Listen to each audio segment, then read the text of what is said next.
A millionaire returns home to find his son missing. Panic sets in as he discovers the boy's room door wide open. But suddenly, minutes later, the doorbell rings. He rushes to open the door only to find his son holding a newborn baby and saying this. The November rain in Seattle battered the windshield of the glossy black sedan, the wipers struggling to clear the blur on the road leading up to Pacific Heights.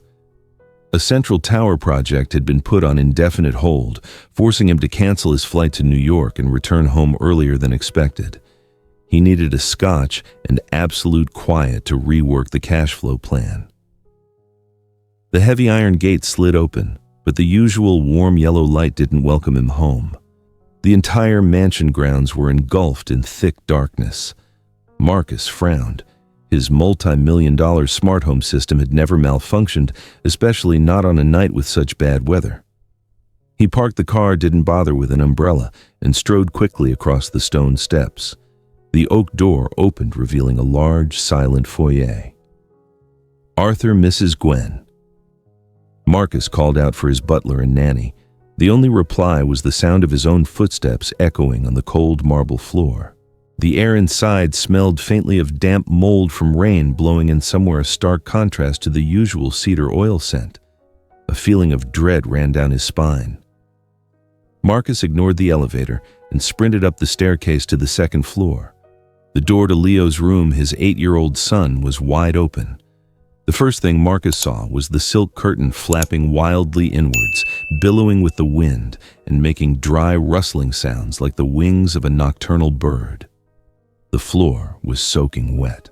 Marcus stepped in his expensive leather soles, squelching unpleasantly on the saturated carpet. The bed was empty. The sheets and pillows were still neatly folded, icy cold to the touch. He rushed to the window, leaning out into the screen of rain. A makeshift rope clumsily braided from bed sheets was tied tightly to the bedpost and dangled down toward the pitch-black lawn below. The lower end of the rope swayed aimlessly in the wind. Marcus backed up, bumping into the nightstand and sending it crashing to the floor. He pulled out his phone, his fingers usually adept at signing multi-million-dollar contracts, now trembling so badly he couldn't accurately dial the simple 3-digit number. 911, I need to report an emergency disappearance.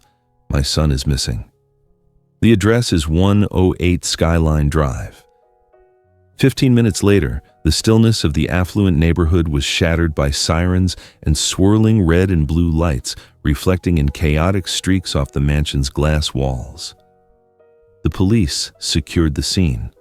Marcus's private security team sealed off all entrances. Marcus paced the living room, a glass of scotch he hadn't managed to pour yet forgotten on the table. He stared at the wall clock. The tick of the second hand sounded like a hammer against his temple.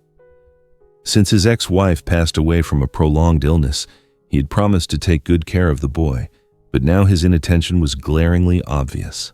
The doorbell rang insistently, jarringly loud amid the static of police radios. Everyone in the living room froze. Marcus reacted faster than anyone. He brushed past a police officer trying to stop him, lunged for the front door and yanked the handle open. Cold wind swept in. Leo stood there. The boy looked like he had crawled out of a swamp. His hair was plastered to his forehead, and rainwater dripped steadily onto the pristine floor. His coat was unusually puffy, covered in mud, and streaks of dried, reddish-brown stains on the sleeves. His lips were blue and trembling uncontrollably. Leo. My God, where have you been? Marcus dropped to his knees, reaching out to hug his son.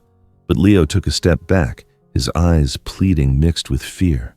He clutched his coat tightly to his chest, shielding something inside the jacket. Dad, wait. Leo's voice was hoarse, sounding like sandpaper grinding together.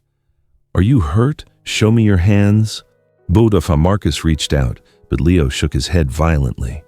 Exhausted, the boy lost his footing and collapsed into Marcus's arms. At that moment, the coat fell open. A thick bundle of blankets was revealed. Marcus held his breath. Inside, the old worn blanket was a newborn baby girl. Her skin was pale, her tiny chest rising and falling so weakly it looked like she might stop breathing at any moment. The infant lay nestled securely in his son's trembling embrace. Marcus was frozen, his mind blank, unable to process the sight before him. Leo looked up at his father with bloodshot eyes, his dirty fingers gripping the edge of the blanket. "Please don't be mad. I didn't steal the baby." Leo gasped for air, tears mixing with rainwater running down his cheeks. "The baby's mom went to sleep and wouldn't wake up. She told me to bring the baby home here." With that, Leo passed out, his small body going completely limp in Marcus's arms, leaving him kneeling there in the luxurious foyer in a state of utter shock. He lifted Leo immediately, clutching the bundled infant in his left arm, and dashed out the door where ambulance lights spun wildly in the downpour.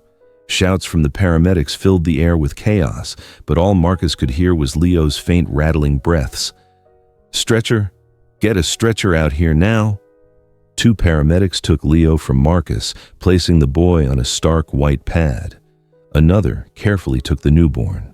Marcus climbed into the ambulance, the door slamming shut, trapping him in a cramped space, reeking of antiseptic and the steady beeping of the monitor.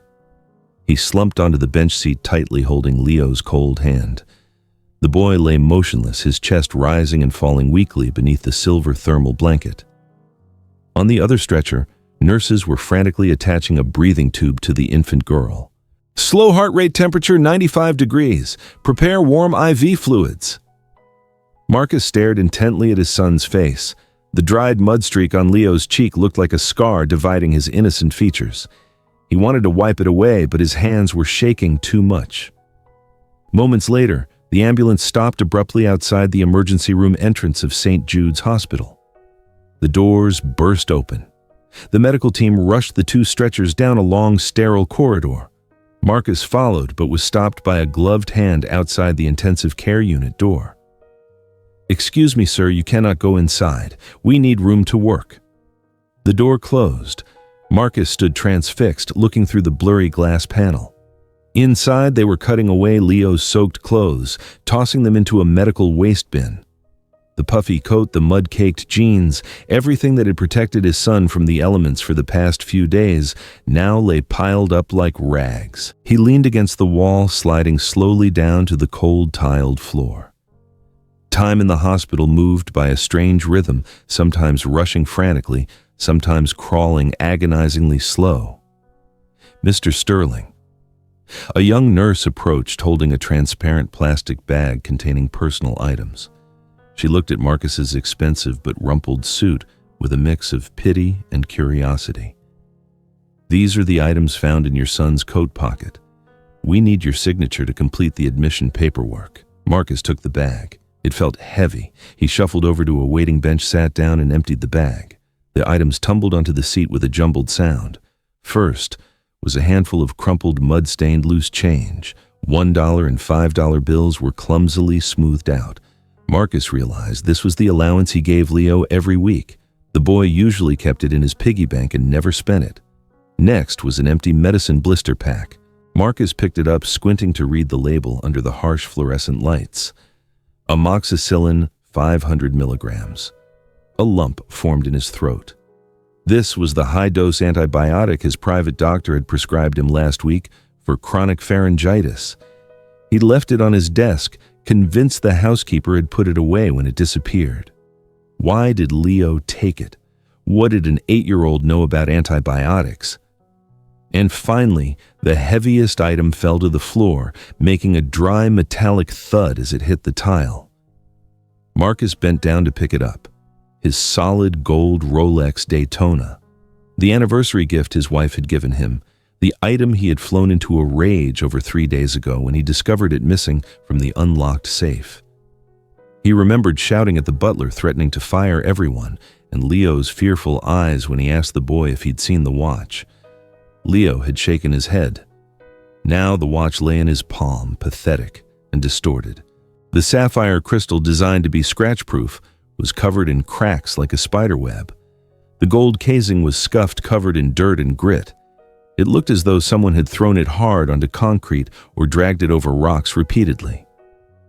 Marcus gripped the watch tightly, the sharp edges of the metal digging painfully into his skin. Leo didn't steal it to play.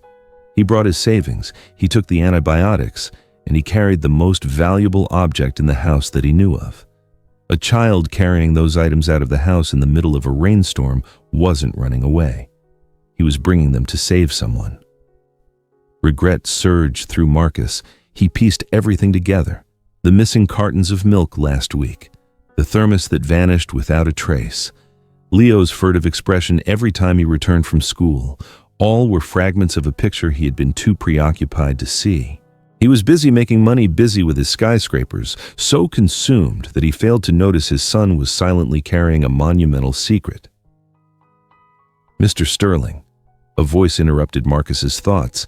The head physician of the emergency department stood before him, pulling down his mask. His expression was serious. "Your son is awake. His temperature is stabilizing, but..." The doctor paused, glancing at the evidence in Marcus's hands. "The boy is very distraught. He refuses to cooperate with the nurses, won't let anyone touch him. He keeps screaming for someone named Ms. Maya." "Maya?" Marcus repeated the unfamiliar name. "Yes. And he said she was waiting for the medicine, that he gave her the watch, but she still wouldn't wake up." Marcus's heart sank. He sprang to his feet quickly, shoving the blister pack and the ruined watch into his pocket. "I need to see my son. Right now. We've administered a mild sedative, but the presence of a family member is paramount right now. Please follow me." Marcus followed the doctor down the hallway, each step feeling heavy. He didn't know what he would say to Leo. Should he scold him or should he comfort him? The door to room 304 opened. Leo was huddled in the corner of the bed, the blanket pulled completely over his head, forming a miserable, solitary mound in the white room. Sobs echoed from beneath the blanket, tiny and lonely. Marcus signaled for the doctor and nurse to leave, then quietly closed the door. He approached the bedside, his steps light so as not to startle the boy. He didn't sit in the chair. He knelt on one knee on the floor level with the edge of the bed and gently touched the trembling mound of blanket. "Leo," he whispered, his voice broken. "It's Dad. I'm not mad. I'm here to listen." The massive blanket stirred slightly when Marcus touched it. Leo instinctively pulled back, retreating deeper into the only sense of security he could find. Marcus gently pulled the blanket down, revealing his son's messy hair and swollen red eyes from crying. Leo saw his father. He burst into tears, scrambling forward to cling desperately to Marcus's expensive suit jacket, his small fingers clenching the fabric until his knuckles were white. "Where's the baby, Dad? Did the doctors save her?" She was so cold that Marcus wrapped his arms around the boy's thin, shaking shoulders. He patted Leo's back, trying to keep his own voice steady. "The baby is okay, Leo. The doctors are warming her up. She is safe now." Hearing this, Leo's sobs softened slightly, though his breathing was still ragged. Marcus used his handkerchief to wipe his son's face gently, asking, "Son, I need you to tell me everything. About Ms. Maya, about where you were for the last 3 days. Why did you need my medicine?" Leo sniffled, wiping his nose with his hand. He looked down at his scraped hands, hesitating for a long moment before starting to speak, his voice tiny like a whisper. "I found the dark castle, Dad. It was underground and it was really cold. Ms. Maya and the baby lived in big cardboard boxes. She said it was her palace." "The dark castle," Marcus repeated, trying to picture what his son was describing. "Yes, it was pitch black in there and water dripped all day long. Ms. Maya had a terrible stomach ache. It hurt so bad. She was hot like a burning coal. My hand got burned when I touched her forehead." Leo looked up at his father, his eyes full of worry. "You said the blue pills cure sore throats and fever, so I stole them from you. I'm sorry." Marcus felt like someone had punched him in the chest. He remembered the previous week when Leo curiously asked about the antibiotics on his desk, and he'd answered dismissively before sending the boy to his room to continue his conference call. That innocent curiosity turned out to be a desperate plea for help. "Did you give her the medicine?" Leo nodded vigorously. "I crushed it up and mixed it with water in the thermos I took from Mrs. Gwen, but she threw it all up. She kept moaning. I was so scared. I took the money from my piggy bank to buy her some hot soup, but I was afraid of getting lost. I didn't know the way." He paused, swallowing hard. "So I took your gold watch. You said it was super expensive, that it could buy 100 bowls of soup or even the best doctor. I gave it to her and told her to take it to call a doctor, but she couldn't hold it anymore. Her hand just hung limp. Marcus closed his eyes, holding back the tears that were about to fall. He imagined his son, a child sheltered in luxury, trying to manage alone in the damp darkness, attempting to spoon medicine into the mouth of a strange, dying woman. While he was sitting in his high-rise office drinking fine wine and signing multi-million-dollar contracts, his son was learning the harshest lesson about life and death. And then what happened, Leo? She just lay still. She was making rattling noises like a broken vacuum cleaner. Then she called me closer and whispered, "Leo, take the baby. Run home to your house. Your house has a heat. The baby won't be cold anymore." She said she was too tired and she wanted to sleep a little. Leo buried his face, his voice fracturing into pieces. I was afraid she would oversleep, so I waited and waited. I held her hand, but it kept getting colder. "Dad." I gave her the watch. Why didn't she wake up? Was I too late? Was it because I was a bad boy and the medicine didn't work? Marcus couldn't bear it anymore. He pulled Leo into a tight hug, wanting to shield the boy from all those horrifying memories. His tears soaked his son's shoulder. "It's not your fault, Leo. It will never be your fault. You did so well. You are the bravest hero I know." Father and son sat there clinging to each other in the heavy silence of the hospital room, sharing their pain and regret. The door burst open. The police detective stepped in his face, urgent, breaking the private moment. He held a map in his hand, looking straight at Marcus. "Sorry to interrupt, Mr. Sterling, but based on the boy's description of a dark castle, an underground tunnel, and cardboard boxes, we suspect the location is the basement of the old apartment complex on the north side of the city." Marcus frowned. "The North Side complex?" "Yes, the Sterling Heights building. The project your company is waiting to clear for demolition." The name struck Marcus like lightning. Sterling Heights. The dilapidated apartment project he had signed the order to cut off all utilities and fence off the area just last week in preparation for demolition. He had personally overseen the eviction of all squatters and homeless people to ensure the construction schedule was met. "We need to pinpoint the exact location immediately," the detective said quickly, his voice tight. "If that woman named Maya is still there, she is in critical condition. We need you and the boy to help us find the way. Every second now is a life." Marcus looked down at Leo. The boy had stopped crying, his eyes wide, looking up at his father, waiting. "We have to go, Dad," Leo said, his voice unusually firm. "Ms. Maya is still waiting for me." Will Marcus find the dark castle in time before it's too late? And what truly awaits them in that cold basement? Let's follow the father and son to continue uncovering the chilling truth. Marcus lifted Leo, feeling the boy's small body still trembling slightly, despite being wrapped in a thick coat. Outside, the night rain had yet to completely stop tapping softly on the window pane, like a ticking clock counting down the time. "Show me the way, son," Marcus whispered. Leo nodded, his eyes fixed on the darkness ahead. A police escort led Marcus's black SUV away from the city's bright lights, heading deep into the northern suburbs. Skyscrapers gradually disappeared, replaced by shabby street rows, shuttered storefronts, and walls covered in graffiti. Leo sat in the back seat, his face pressed against the cold window. Every time the car took a turn, Leo's eyes widened the familiar route he had secretly walked for 2 weeks to reach his castle, now reflecting an ominous anxiety.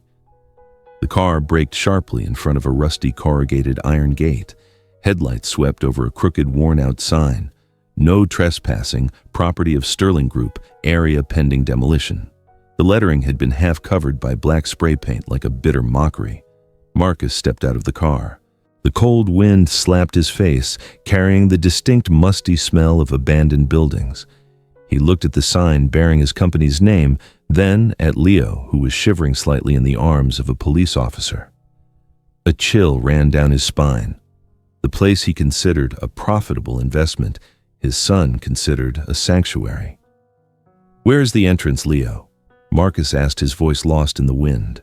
Leo pointed to a tangled thicket of bushes in the corner of the western wall. "Over there, Dad. There's a small crawl space I could fit through." The police used bolt cutters to break the chain locking the gate. The entire group cautiously made their way inside. Marcus carried Leo, stepping over piles of rubble and tangled iron. They stopped in front of a small opening in the foundation of the main building, hidden by tall weeds. Without Leo's direction, no one would have suspected this was the way into the basement. "Be careful, Dad, it's really dark," Leo warned as Marcus stooped to crawl through. Inside, thick darkness enveloped them. The overpowering stench of decay immediately assaulted Marcus's nostrils. Marcus instinctively covered Leo's nose, but the boy seemed unaffected. He breathed normally, as if entirely accustomed to the suffocating atmosphere. Police flashlights swept fleetingly over the peeling walls. At their feet, dark puddles reflected the shimmering light. "Go straight ahead, turn left at the big pillar." "Dad," Leo whispered. Marcus followed his son's direction. A flashlight beam swept across a corner, illuminating strange signs of habitation amidst the debris. Marcus froze. Lying next to filthy plastic bottles were 2 empty metal cans of powdered milk. The prominent yellow label of Enfamil, the expensive brand Marcus had bought for Leo when he was a baby. One can was crumpled, the other lay tilted white powder spilled onto the dark earth. "I took it from our pantry at home," Leo explained quietly. "The baby was crying too loud and I didn't know what to do."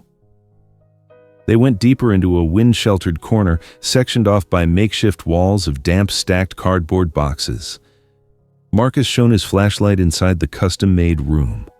The first thing he saw was a navy blue velvet blanket embroidered with the words "Leo Sterling" in gold thread, a birthday gift Marcus had custom ordered for his son last year. The blanket was now soiled with mud laid flat on the cold tile floor. On a rotting wooden shelf against the wall, familiar items from the Sterling mansion appeared strangely out of place. Marcus's shiny stainless steel thermal thermos, a few exquisitely embroidered silk napkins, and a row of plastic Lego soldiers lined up neatly facing outwards as if guarding this castle. "I set up the soldiers to protect Ms. Maya from the rats," Leo said, his voice proud but tinged with sadness. "There are lots of big rats here, Dad." The flashlight beam settled on the far corner of the basement. Marcus held his breath. A motionless figure was curled up on an old rusty spring mattress. The person was loosely covered by Leo's elementary school uniform windbreaker, long matted hair splayed across the pillow, concealing part of her face. "Ms. Maya!" Leo struggled, trying to jump out of his father's arms to run toward her. "Ma'am, I brought Dad. My dad is smart. He can save you." Marcus held his son tightly, his arms squeezing so hard, Leo let out a small cry. "Hold on, Leo. Let the police go first." He signaled the medical team. 2 personnel quickly approached the mattress. One placed a hand on the woman's neck, holding it for a few seconds. The other shined a light into her pupils. The silence in the space was stifling. Only the occasional drip of water could be heard in the basement. The medical worker looked up, shaking his head slightly at Marcus. He checked his wristwatch. Time of demise approximately 12 hours ago. It coincides with the time the boy left here. 12 hours ago. While Leo was running frantically in the rain to get home, this woman had taken her last breath in solitude. He stepped a little closer, enough to see Maya's face. She was very young, perhaps not yet 30. Her face was thin and gaunt, her lips cracked and pale. Beside her body on the dirty mattress was a large, dark, dried puddle of fluid. Marcus didn't need to be a doctor to understand what had happened. Postpartum infection, hemorrhage. "Dad, why isn't she saying hello to me?" Leo asked, his voice trembling. "I promised I'd come back." Marcus didn't know how to answer his son. He turned his face away, trying to hide the emotion swelling within him. A police officer examining the scene bent down to pick up something that had fallen from Maya's tightly clenched hand as they prepared to move the body. "Mr. Sterling, look at this." The officer handed Marcus a crumpled ultrasound photo, the edges of the paper curled and damaged by the dampness. Marcus took it. On the back of the photo, there was a childish scrawled message written in blue crayon. "Baby Hope. Leo named her. I will protect her."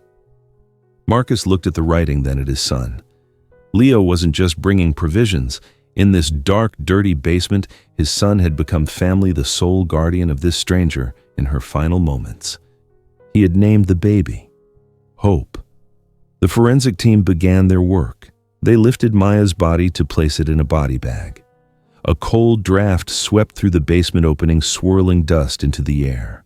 From inside Maya's jacket pocket, the thin windbreaker that hadn't been enough to keep a sick person warm, a piece of paper was caught by the breeze fluttering in the air before landing right at Marcus's feet.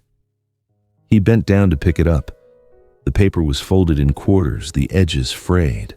Marcus opened it under the flashlight beam. It was not a suicide note. It was an administrative document.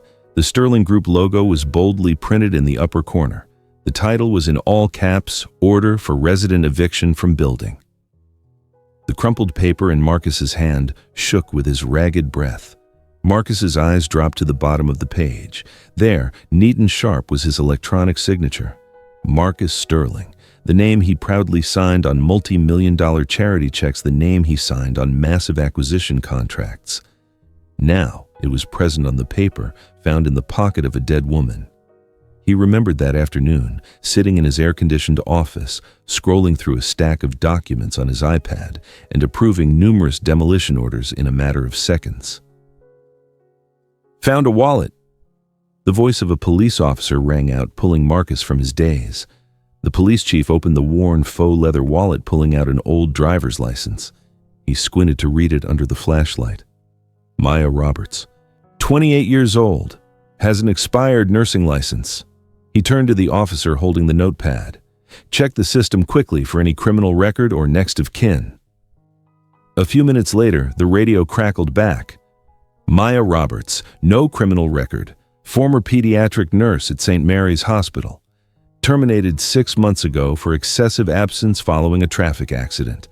Apartment foreclosed due to 3 months of missed bank payments. No current address. Status homeless." Marcus stood motionless. A nurse, someone who used to save lives, now perished slowly because no one was there to save her. She had been pushed out of the social safety net, stripped of her home, and ultimately driven to the edge in this dark basement by his own company. He was the one who bought this land at a bargain price because it was in dispute. He was the one who pushed the demolition schedule to start construction before winter, regardless of whether residents found new housing. And he, through the carelessness of a businessman focused solely on profit, had indirectly contributed to the end of this pregnant woman's life in this earthly hell. "And this, too." The officer handed Marcus a small red notebook found in Maya's torn bag. "It looks like she documented what your son brought her." Marcus took the notebook, turning the yellowed pages. Maya's handwriting was neat, but shaky, as if she had struggled greatly to hold the pen. Day 1. A little angel brought 2 cartons of milk. He said his name was Leo. He has sad eyes like mine. Day 2. High fever. The little angel brought white pills. He said they were his dad's, that his dad is a superhero. Day 3. The pain is unbearable. Leo brought the gold watch. The boy cried, saying it was to pay the doctor. Oh God, the poor innocent child. Marcus stopped at the last page. The handwriting became messy, fragmented, the ink smeared as if stained by tears. "Don't be afraid, Leo. Take Hope home to your house. Your father is a good man, he will save her. Don't leave Hope here with me. I'm so sleepy." The notebook slipped from Marcus's grasp. He staggered backward, leaning against the damp, moldy wall to keep from collapsing. The irony of fate dealt a crushing blow to his conscience. The woman he had deprived of a home, whom he had indirectly pushed to her death, trusted him to raise her newborn child. She believed in Leo's innocent tale of a kind father, a superhero. But he was no superhero. He was the contemptible one who had indirectly harmed her. "Take the body away," the police chief commanded. 2 forensic personnel carried the black body bag past Marcus. Leo stood there next to the police car, staring at the dark bag, swallowing his only friend of the past 3 days. He wasn't crying. His eyes were vacant, looking into the void. as if a part of his soul had been permanently locked inside that bag. Marcus wanted to run over and hug his son to offer an apology to comfort the boy, but his throat was tight. He felt his hands were unclean.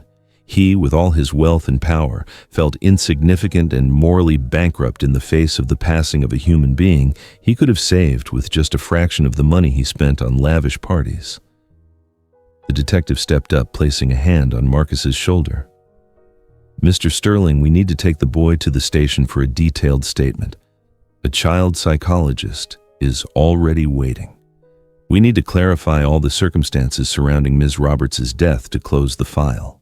Marcus nodded, his voice hoarse. "I understand. I want to ride in the car with my son." He took off his expensive cashmere suit jacket, walked over to Leo, and draped it over the boy's shoulders. The boy shuddered slightly, but didn't react. Marcus knelt down, buttoning the coat for his son, trying to transfer a little warmth to the small body shaking from cold and shock. "Let's go home, son. I'm here now." Father and son got into the back of the police car. The vehicle drove away, leaving behind the towering Sterling Heights building in the darkness like a giant concrete and steel tomb, burying the forgotten lives at the base of the ivory tower of wealth. At the police station, Marcus was taken to an observation room. He sat behind a one-way glass looking into the interview room, which was designed to be child-friendly with cream-colored walls and soft sofas. Leo sat opposite a kind-faced female psychologist. The boy kept his head down, his hands twisted together. Marcus pressed his hand against the cold glass, his heart sinking. He was about to hear his son recount the horrifying memories that no 8-year-old should have, memories that his own neglect had helped create. The air conditioner hummed softly in the observation room, but Marcus felt the air around him thickening. He looked through the one-way glass, his eyes never leaving Leo. The boy sat dwarfed on the upholstered sofa, his hands tightly clasped in his lap. Dr. Sarah, the child psychologist, sat opposite Leo. She didn't use a notebook, just leaned slightly forward, maintaining enough distance not to create pressure. "Leo," she said, her voice gentle, "you did a wonderful job helping Ms. Maya, but can you tell me about the first day you met her? What was she like?" Leo was silent for a long moment, his eyes fixed on the floor rug. Then he began to speak. His voice was steady, monotone, like someone reading a weather report, but the content was heavy with sad memories. "I skipped math class that day. I walked to the construction site because it was quiet and no one would bother me. I crawled into the basement and saw Ms. Maya curled up. She was in a lot of pain, just holding her stomach and groaning. I thought she had a stomach ache like my mom used to." Dr. Sarah nodded gently. "And what did you do next?" "I asked her if she needed water. She nodded but couldn't speak. I gave her the water bottle from my backpack, but she spilled it all over her shirt. She was so hot, sweating so much that her hair was damp. I used my handkerchief to wipe her face." Leo paused, swallowing. Then suddenly she cried out in pain. "And after that, the baby was born. I was so scared. The floor was dirty and wet. The baby didn't cry right away. Weakly, Ms. Maya told me to pat the baby's back gently. I did what she said. My hands were shaking so much. Then the baby started crying. The cry echoed all through the dark basement. In the next room, Marcus covered his face. Hot tears streamed through his fingers. He imagined his son, a child who had never had to tie his own shoes, maneuvering alone in such impoverished circumstances to help bring a new life into the world. "What about the umbilical cord?" the doctor asked carefully. Ms. Maya couldn't sit up. She told me to find something to help cut it. I only had my small rounded craft scissors in my backpack. I struggled to cut it. My hands were shaking and I dropped the scissors a few times. Marcus felt his chest tighten. He wanted to rush in, hug his son, and prevent the boy from having to recall these terrible details. But he knew Leo needed to speak to process it. "What about the second day, Leo?" "The baby kept crying because she was hungry.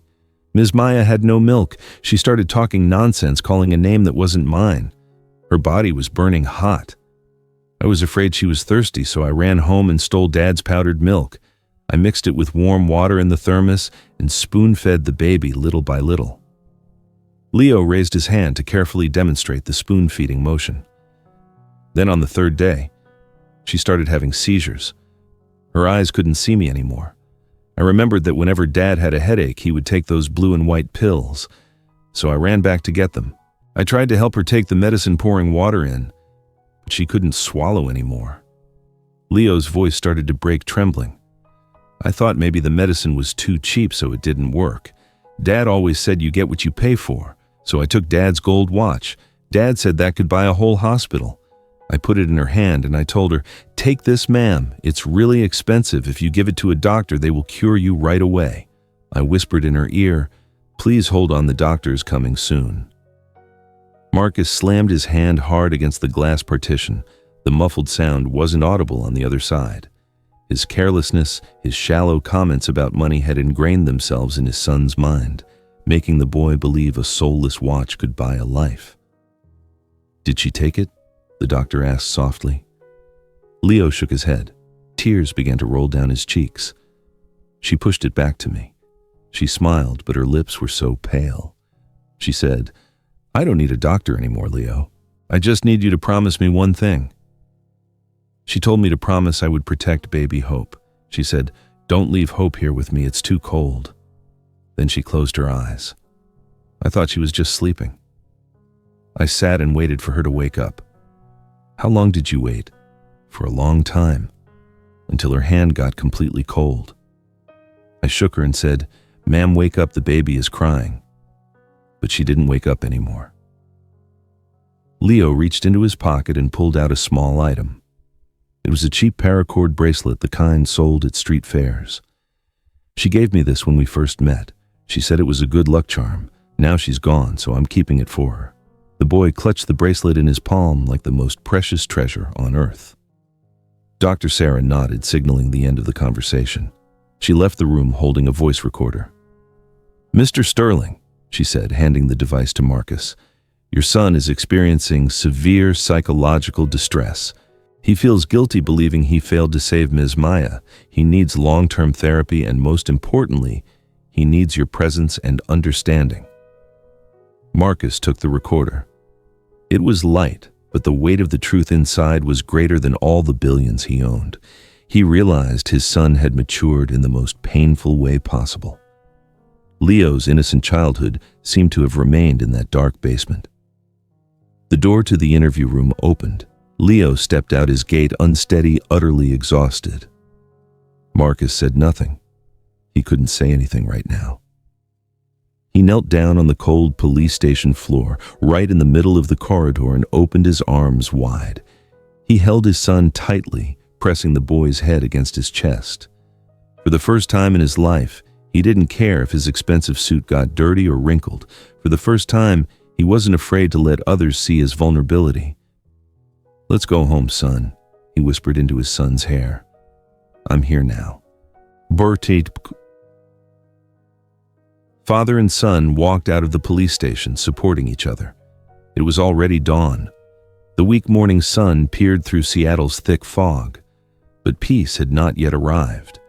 As they stepped through the automatic glass doors, a barrage of blinding camera flashes erupted. A huge crowd of reporters with cameras and microphones were waiting, as if alerted to the devastating news. "Mr. Sterling, is it true your son found the deceased woman on your project site? Do you have a comment about the eviction notice with your signature found on the victim? Why did an 8-year-old child have to save a life instead of your security system?" The sharp, relentless questions hammered the father and son. Marcus shielded Leo with his body, ducking through the chaotic crowd toward the waiting car. On a nearby newsstand, the morning edition of the Seattle Times was already displayed. The headline was bold and black like an indictment: "Tragedy at Sterling Heights, Millionaire's son and deceased woman in father's basement." A media storm had begun, threatening to sweep away all the reputation Marcus had built his entire life, and more importantly, threatening the fragile peace he was trying to restore for his son. What will Marcus do when the world turns against him and labels him an indirect culprit? Will the strength of a father's love be enough to weather the storm of public opinion? And thank you for following us so far. We would like to send you a sincere good night and wishes for good health before the story concludes in a few minutes. Let's continue.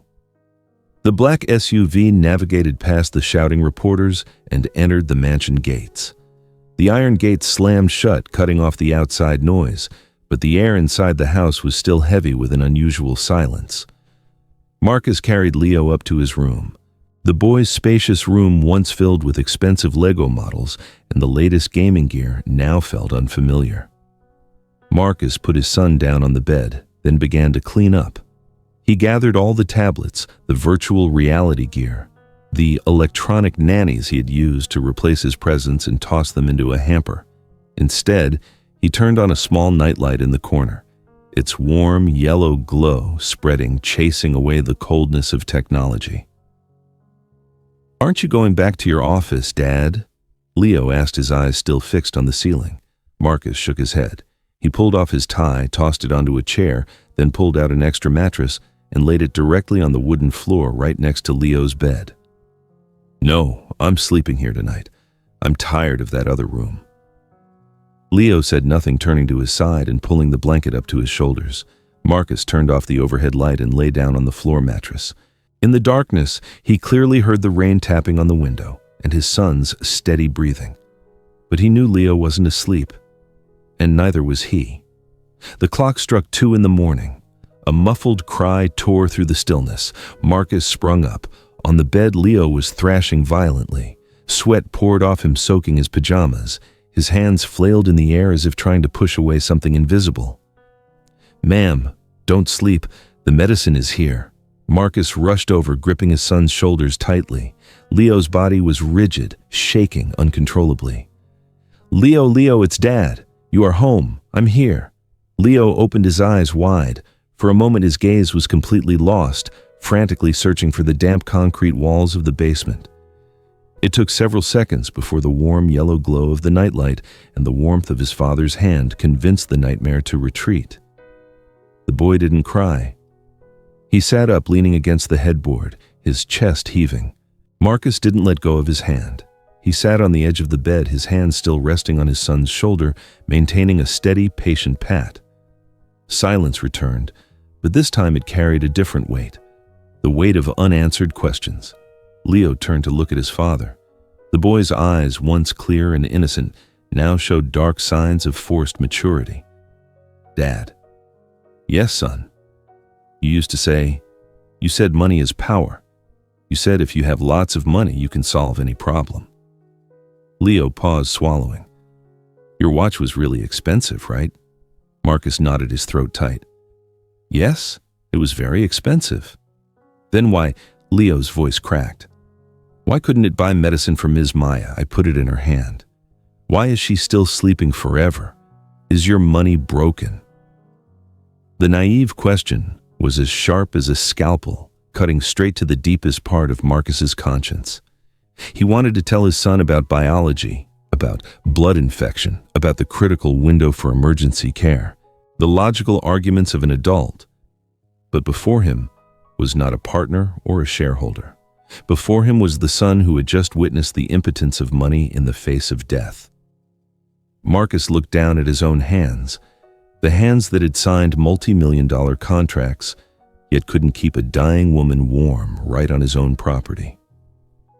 "The money isn't broken, Leo. I am broken." Marcus bowed his head, lower his forehead, touching his son's small hand. "Money is just paper, son. If no one takes it to buy medicine at the right time, if no one cares whether Ms. Maya has a warm place to sleep, then all that paper means nothing. I was too busy earning more paper that I forgot to look out for the people around me." He looked up, meeting his son's eyes.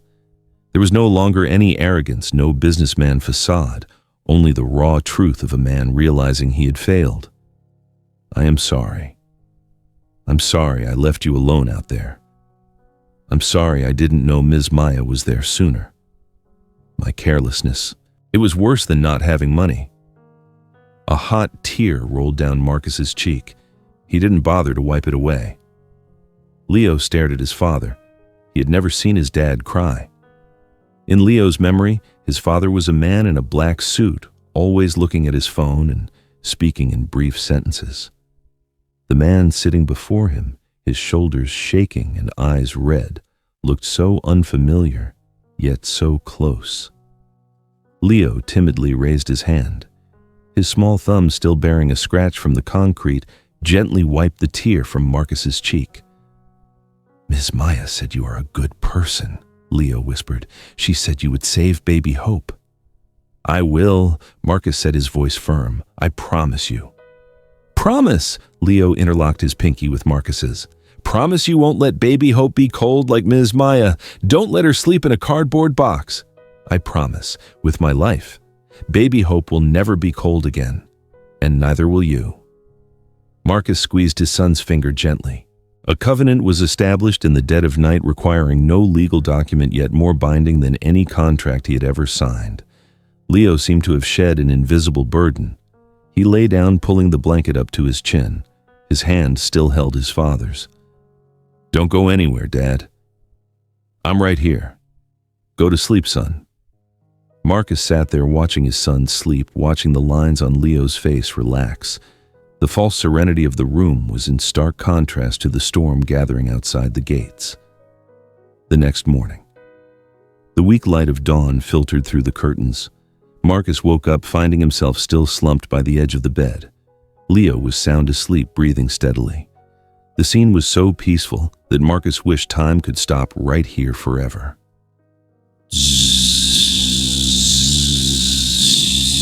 The phone he had tossed onto the sofa the night before began to vibrate rapidly, sliding towards the edge of the seat. The screen lit up, displaying a series of news alerts and missed calls. Marcus lunged, grabbing the phone before it could fall and wake Leo. He looked at the screen. A text from his corporation's head of communications with a link to a newly published article. Marcus Sterling's signature, revealed on eviction order of Sterling Heights. Victim, corporate stock plummets. Below were hundreds of angry comments. The outside world had begun its assault, and the fortress of the mansion was no longer enough to stop the raging tide. Marcus looked at his sleeping son, tightening his grip on the phone. He knew the real battle was just beginning. Marcus's phone rang incessantly, calls following one after another, turning the smart device into a hot brick. He turned it off, tossing it onto his desk. Outside the window, a chaotic noise filtered in despite the thick soundproof glass. A throng of people surrounded the Sterling Mansion gates. Mobile television trucks with satellite antennas pointing skyward occupied the entire curb. Signs reading, "Justice for Maya, Sterling equals killer," were held high, swaying with the angry chants of the crowd. On the large television screen in his office, CNN's Morning News was repeatedly showing the image of the eviction notice with Marcus's electronic signature, placed next to a kindly, smiling portrait of Maya Roberts from her time as a nurse. The grave-faced anchor was analyzing the direct link between the heartless business decision of the Sterling Group and the tragic death in the basement. "Marcus, are you listening to me?" Richard's sharp voice, the chairman of the board, boomed from the computer screen. An emergency video conference was underway with 12 of the largest shareholders. "I'm listening, Richard," Marcus replied, his eyes on the window. "Stock is down 12% in this morning's trading session alone. Investors are in a panic. We need you to issue a statement stepping down as temporary CEO immediately. This is the only way to stop the bleeding. And then the legal team will handle the rest." Harvey, the corporation's chief counsel, interjected. "We've drafted a perfect narrative. We'll blame the building management company for lax security procedures. We'll emphasize that the victim was trespassing and willfully refused community medical aid. Legally, you are completely innocent. You are just a victim of the media, Marcus." Marcus looked at the press release draft on the shared screen. The carefully worded cold lines shed all moral responsibility, turning Maya from a victim into a pitiable lawbreaker. He turned his head to look down at the backyard, which was discreetly shielded from the cameras. Leo was there. The boy was clumsily pushing a light pink baby carriage around the rose bush. Baby Hope, temporarily discharged from the hospital this morning under special custody, was sleeping soundly in the carriage. Leo stopped, adjusted the blanket for the baby, then looked up and smiled a radiant, pure smile Marcus hadn't seen on his son's face in a very long time. The boy didn't care about stock prices. He didn't care about reputation or numbers dancing on the stock exchange. He only cared about keeping his little sister warm. Marcus looked back at the computer screen where faces anxious about money were waiting for his nod. He looked over at the old family photo on his desk. His wife Amelia holding a newborn Leo, her smile full of grace. "No, Harvey. I won't sign that." "What are you, insane, Marcus? That's your only life raft," Harvey shouted. Marcus stood up, grabbed the printed press release on his desk, and tore it in half in front of the camera. "I will not turn that woman into a criminal after I took away her home. My son was brave enough to save a life. I will not let him be ashamed of having a cowardly father hiding behind a lawyer's skirt." "T. Wood, what are you going to do?" Richard asked, his voice full of warning. "I'm going to do what a father should do." Marcus turned off the screen, cutting the connection. The room fell silent. He adjusted his suit jacket, took a deep breath, and walked out of the office. He went down to the main foyer, signaling the security team to open the gate. "Boss, you can't. It's dangerous out there." The head of security tried to stop him. "Open the gate, and you all stay back. I'm going out there alone."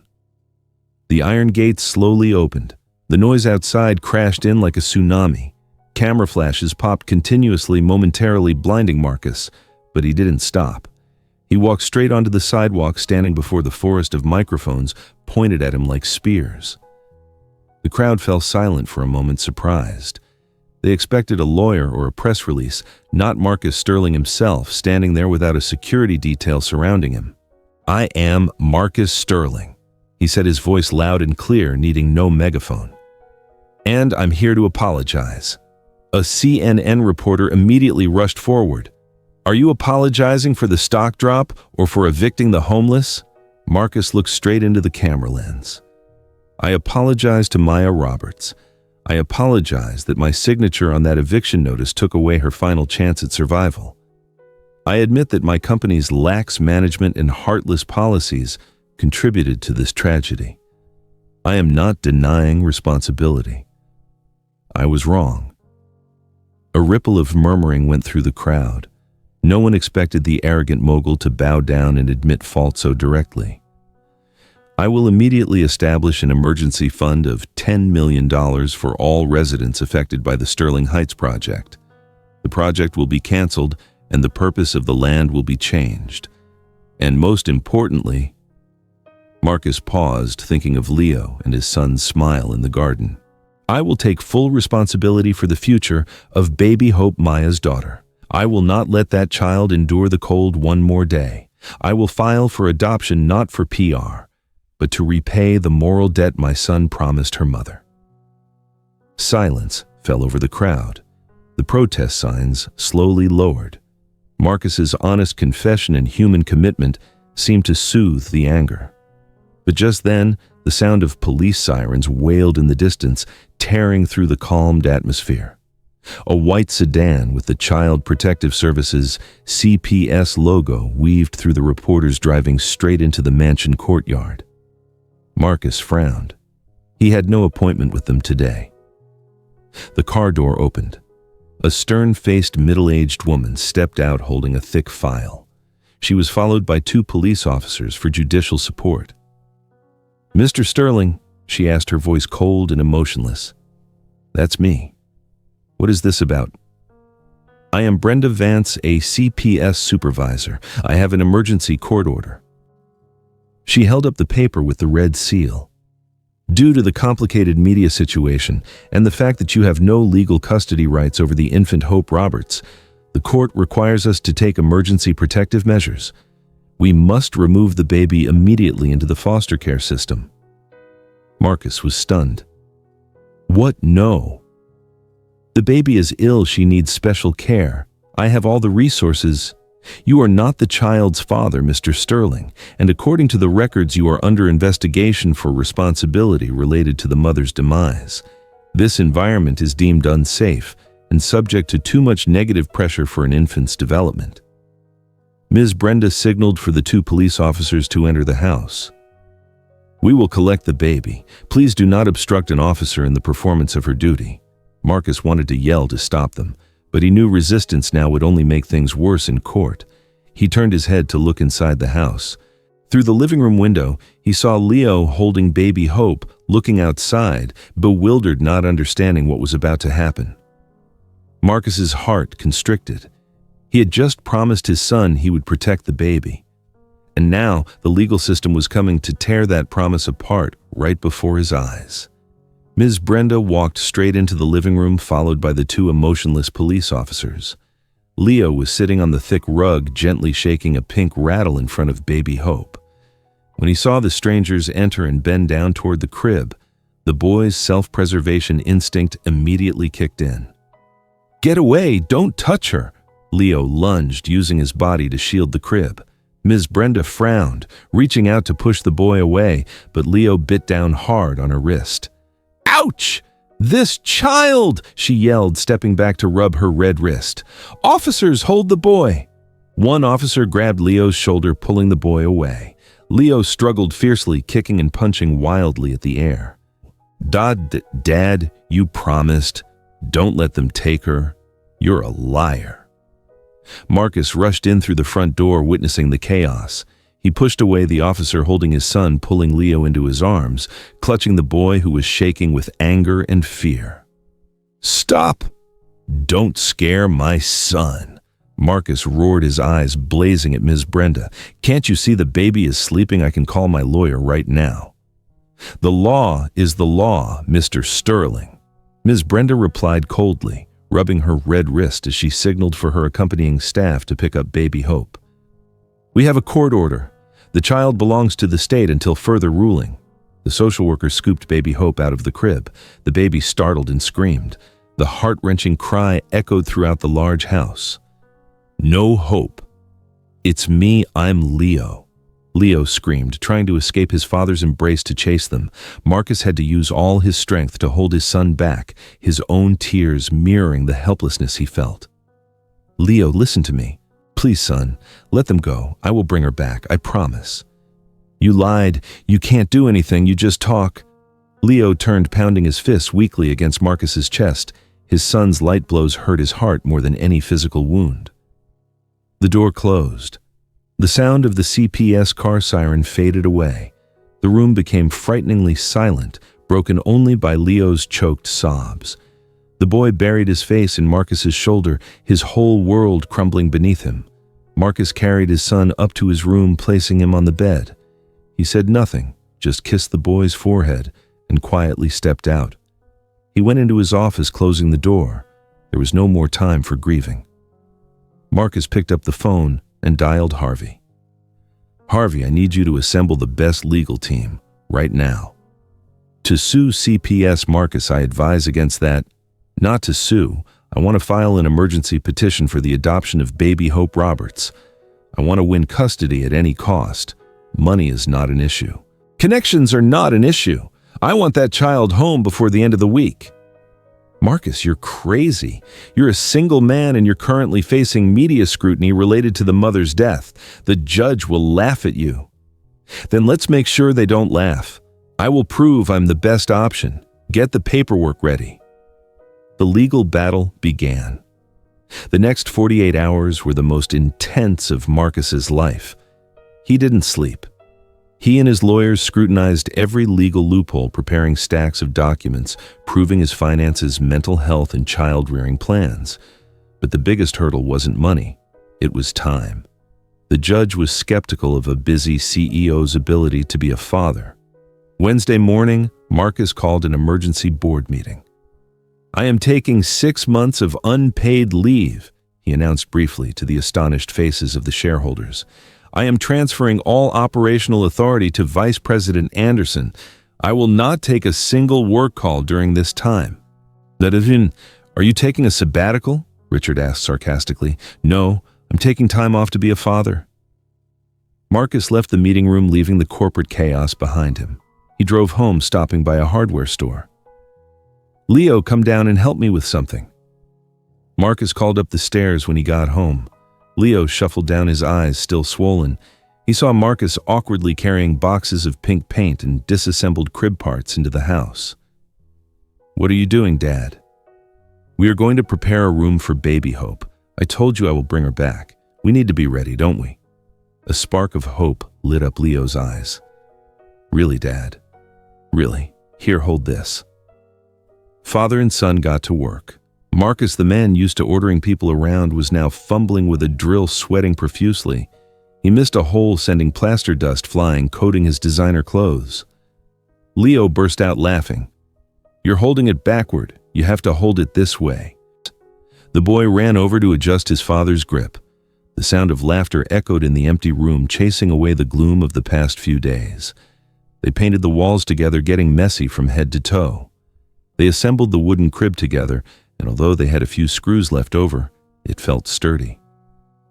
For the first time in years, Marcus felt the house was truly warm, not because of the fireplace, but because of the bond between the two men, one big one, small, united by a single purpose.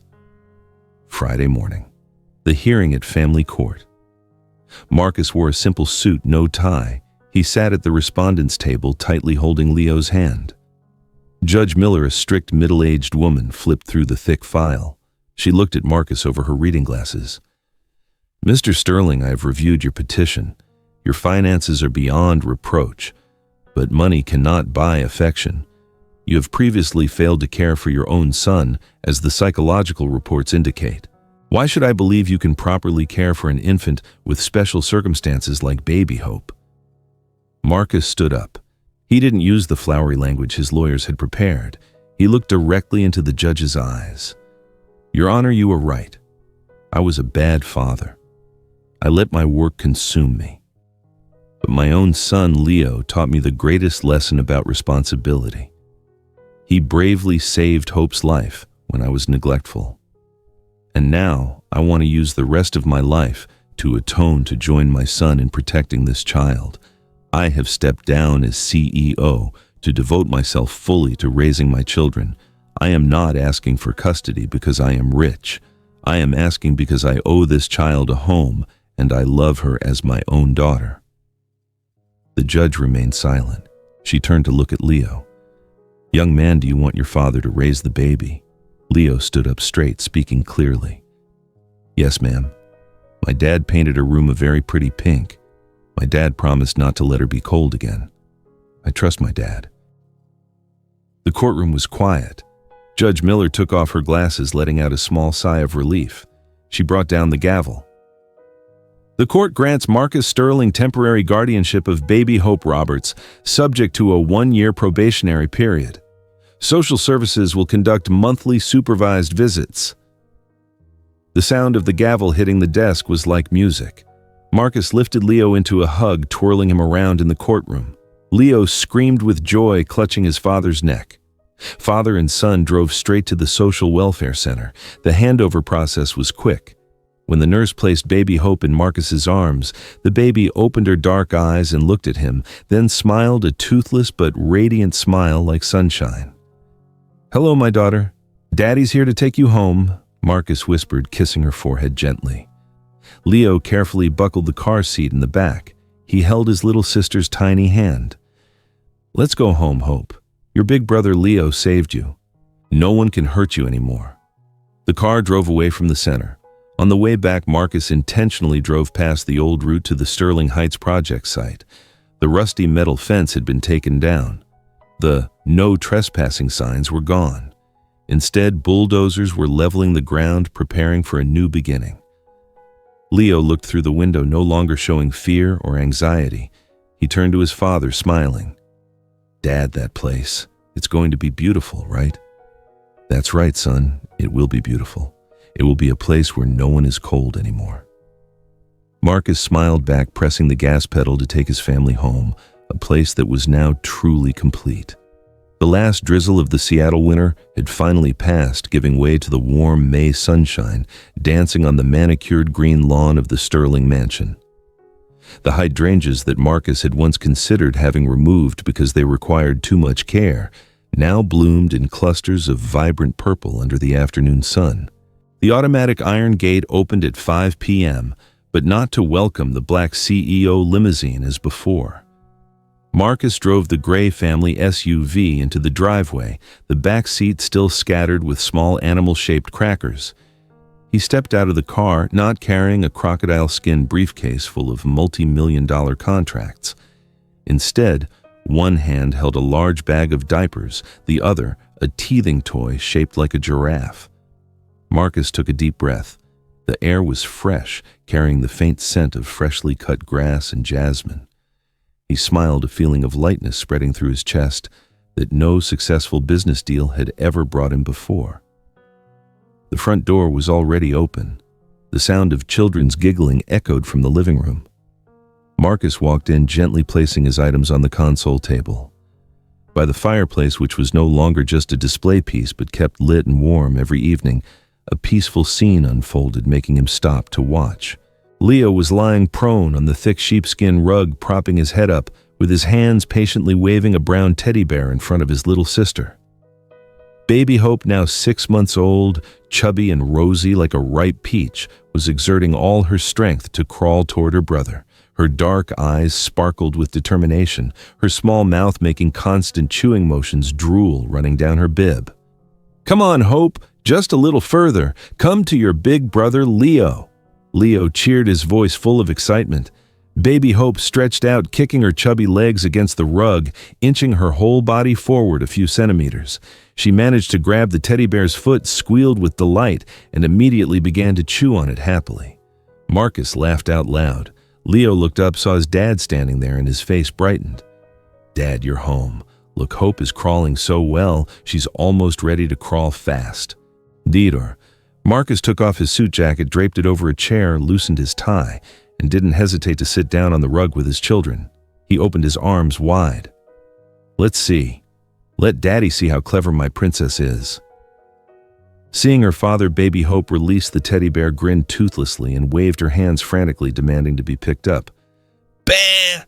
Bah!" The meaningless babbling sounds came from the baby's mouth, but to Marcus they were clear and sweeter than any symphony. "Daddy's here. Daddy's back for Hope."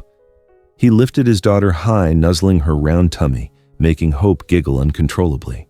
The sweet scent of milk and the gentle smell of baby powder from his daughter washed away all the exhaustion from the groundbreaking ceremony this morning. This morning, Marcus had cut the ribbon for Maya's haven. The old dark Sterling Heights project site was now transformed into a modern complex with 200 affordable apartments for single mothers and the homeless. The basement, once the dark castle of Leo and Maya, was now renovated into a free pediatric clinic, lit 24/7. He had kept his promise.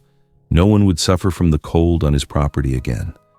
Marcus's eyes drifted to the central living room wall. There, instead of expensive abstract paintings, a simple oak-framed glass case was hung prominently. Inside the case was the solid gold Rolex Daytona watch. The glass face was shattered, the strap scratched the hands, frozen forever at 3 a.m., the moment Leo climbed out the window. Many visitors had asked him why he displayed something so damaged and unattractive in the most beautiful spot. Marcus just smiled. To him, it was a treasure. It was a witness to the moment he almost lost everything, and also the moment he found himself again. It reminded him every day that time spent with his children was more precious than any amount of gold, and that neglect could destroy a human being faster than any illness. "Dad, can we visit Miss Maya this weekend?" Leo asked, still playing with his sister's chubby toes. "I want to tell her that Hope can crawl now." Marcus sat Hope in his lap, reaching out to stroke his son's head. Leo's hair had grown soft under his hand, no longer matted with mud like that night. "Of course, son. We'll bring her the purple hydrangeas. I think she would like the color." The late afternoon sun streamed through the floor-to-ceiling windows, bathing the room in a warm, golden light, illuminating the three faces nestled together. The painful past had receded, giving way to a peaceful and warm present. Marcus gently kissed Leo's forehead, whispering a thank you he had held in his heart for the past 6 months. "Thank you, Leo. Thank you for being braver than me. Thank you for teaching me how to be a father." Leo looked up, his clear eyes sparkling. He wrapped his arms around his father's neck, pulling baby Hope into a clumsy but complete embrace. "I love you, Dad." Outside, the sun was setting over the Seattle skyline, but inside this house, the dawn of a new life had just begun. The story of Marcus and Leo is a sharp reflection of modern society, where the gap between rich and poor is measured not only by assets, but also by empathy. Marcus's journey from a careless millionaire to a responsible father proves that a person's greatest wealth lies not in what they own, but in what they are willing to give and protect. Compassion does not need to wait until we are complete to be given, because even an 8-year-old child with nothing can become a hero. Sometimes the most profound lessons about humanity come from the most innocent souls, reminding us that before seeking success, we must learn to be kind and to listen. Note: the story above is completely fictional. Character names, locations, and events were created to illustrate the educational and artistic message. Any resemblance to real people or actual events is purely coincidental.